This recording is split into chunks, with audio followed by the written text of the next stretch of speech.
पासून मान्सूनने हॉल्ट घेतला होता.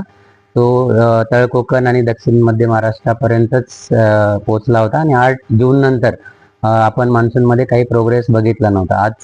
आजची जर परिस्थिती बघितली तर तो अलिबाग, पुणे, त्याचबरोबर सोलापूर, धाराशिव आणि मग पूर्वेकडे तो सरकलेला आहे एकंदरीतच. आणि त्याचबरोबर मान्सूनचे वारे जे आहेत त्याची तीव्रता वाढलेली आहे आणि आपण सॅटेलाइट मॅपवरून बघू शकतो की अरबी समुद्राबरोबरच कोकण किनारपट्टीच्या बऱ्याच ठिकाणी पाऊस पडताना दिसतोय आणि इंटेरियर रिजनवर सुद्धा आपल्याला चांगल्या पावसाची शक्यता दिसते.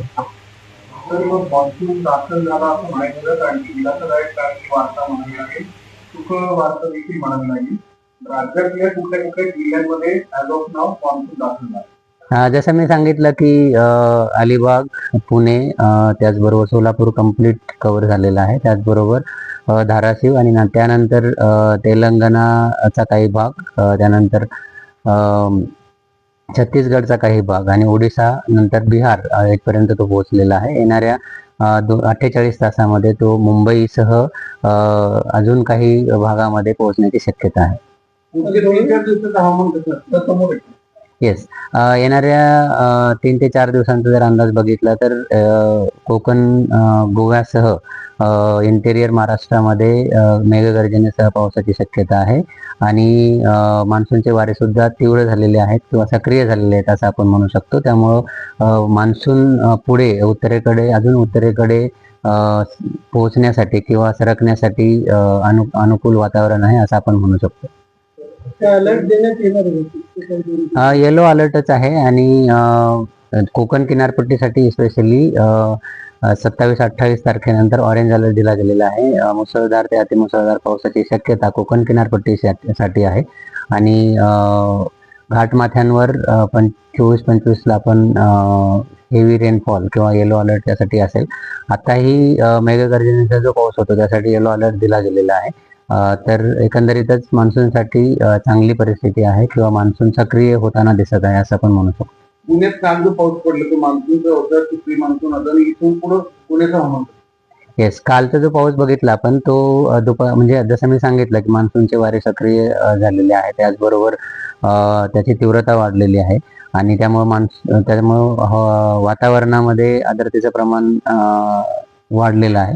आणि काल जो पाऊस झाला त्यामध्ये आपल्याला थंडरस्टॉर्म्स पण दिसून आलेत आणि तीव्रता पण कमी जास्त प्रमाणात होती. जसं बघितलं तर NDAला 81 मिलीमीटर इतका पाऊस झाला, पण शिवाजीनगरला बघितलं तर 18 मिलीमीटर 18 मिलीमीटर इतका पाऊस झाला होता आणि अशीच कंटिन्युटी आपल्याला काही दिवसामध्ये दिसून येईल. तर कालचा आपण नक्कीच प्री मान्सून शावर्स असं म्हणू शकतो आणि आजपासून मान्सून सक्रिय झालेला आहे. पुण्यासह पूर्वेकडचा जो इंटेरियर पार्ट आहे तिथे, त्यामुळं पाऊस इथून पुढचा जो पाऊस असणार आहे तो मान्सूनचा असेल असं आपण म्हणू शकतो. तर आपण म्हणतोय की कंटिन्युटी असताना तर एक पावसाचा स्पेल असतो, तर तो पावसाचा स्पेल आपल्याला पूर्ण राज्यात साधारण कधीपर्यंत अपेक्षित आहे? आणि दरवर्षी आपण जर पाहिलं की राज्यभर जेव्हा मान्सून व्यापला जातो तेव्हा पूर्ण राज्यातल्या जिल्ह्यांमध्ये स्पेल जो आहे तो पावसाचा पाहायला मिळतो. तर याचा काही डेट्स आपण जाणू शकतो का अंदाज? राईट, आता जसं मी सांगितलं की येणाऱ्या 24 ते 48 तासांमध्ये मुंबईसह अजून काही भागांमध्ये तो पोहोचण्याची शक्यता आहे आणि पूर्ण महाराष्ट्र व्यापण्यासाठी अजून आपल्याला वाट बघावी लागेल. परंतु ज्या रिजनमध्ये मान्सून पुढे सरकत आहे त्या रिजनमध्ये चांगल्या पावसाची शक्यता आहे आणि 26-27 तारखेनंतर महाराष्ट्रातील बहुतांश ठिकाणी मान्सून सक्रिय झालेला आपल्याला दिसून येईल आणि चांगल्या प्रकारे पाऊस पडण्याची शक्यता आहे. जून महिन्यात किती तूट आहे आणि साधारणतः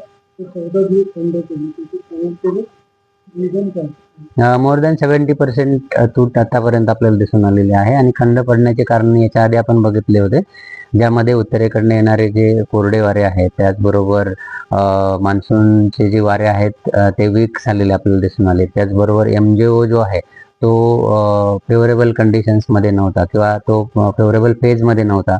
ह्या सर्व कारणांमुळे आपल्याकडं कमी पाऊस पडलेला दिसून आला किंवा मान्सून सक्रिय झालेला दिसून आला नाही.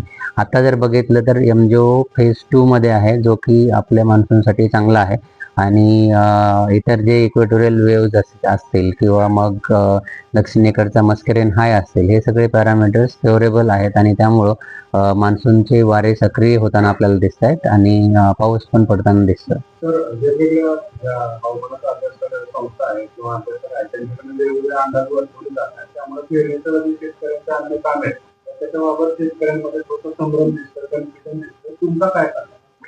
मला असं वाटतं की पावसाच्या इंटेन्सिटीवर किंवा तीव्रता कशी आहे. आता जरी मान्सून आला असला तर याचा अर्थ असा नाही की सगळीकडेच खूप जास्त पाऊस पडतोय. मान्सून पूर्ण आल्यानंतर स्टेबल होईपर्यंत आणि चांगला पाऊस पडेपर्यंत आपण थोडीशी वाट बघणं गरजेचं आहे. त्याचबरोबर ज्या ठिकाणी जसं जसं कृषी विभागाकडनं सांगितलं जातं किंवा राज्य शासनाकडनं सांगितलं जात आहे की 100 मिलीमीटर किंवा 65 मिलीमीटरपेक्षा जास्त पाऊस आपल्याकडे झालेला असेल आणि जमिनीची ओल 2 फुटापर्यंत गेलेली असेल, अशा परिस्थितीमध्ये तुम्ही पेरणी करू शकता. पण नक्कीच आता जो पाऊस पडतो ह्या बेसिसवर तुम्ही शेतीचे कामं सुरू करू शकतात. परंतु पेरणीविषयी मला असं वाटतं की तुम्ही कृषी विभागाकडनं ज्या काही सूचना दिल्या जात आहेत त्याचं पालन करणं गरजेचं आहे. आणि त्याचबरोबर जो हवामानाचे अंदाज आहे, भारतीय हवामान विभागाकडनं दिले जाणारे जे अंदाज आहे ते वेळोवेळी बघणं गरजेचं आहे असं मी म्हणेन. तर 70% कमी पाऊस झालेला आहे. येस. तर असं म्हणतात की ऑन एन एव्हरेज यंदा पाऊस कमी आहे. आपल्याला पाहायला मिळाला तर ऑन एन एव्हरेज किती सरासरी पाऊस पडू शकतो? जसं आपलं दीर्घकालीन अंदाज ऑलरेडी दिलेला आहे आणि आपण प्रत्येक वेळी डिस्कस करतच आलेलो आहोत की यावेळेचा जो पाऊस आहे तो सरासरीपेक्षा 90% इतकाच पडण्याची शक्यता आहे आणि महाराष्ट्रामध्ये सुद्धा तशीच परिस्थिती असण्याची शक्यता आहे. आता पाऊस सुरू झाला असला तरी पूर्ण ओव्हरऑल जर बघाल आपण जून ते सप्टेंबर तर तो सरासरीपेक्षा कमी असण्याचे चान्सेस आहेत. तर आता जर आपण येणाऱ्या 8-10 दिवसांचा जर विचार केला तर नक्कीच मान्सून सक्रिय राहील आणि सर्वदूर पाऊस पडण्याचे चान्सेस आहेत. पण ओव्हरऑल जर विचाराल जून ते सप्टेंबरचं तर नक्कीच तो सरासरीपेक्षा कमी असण्याची शक्यता आहे.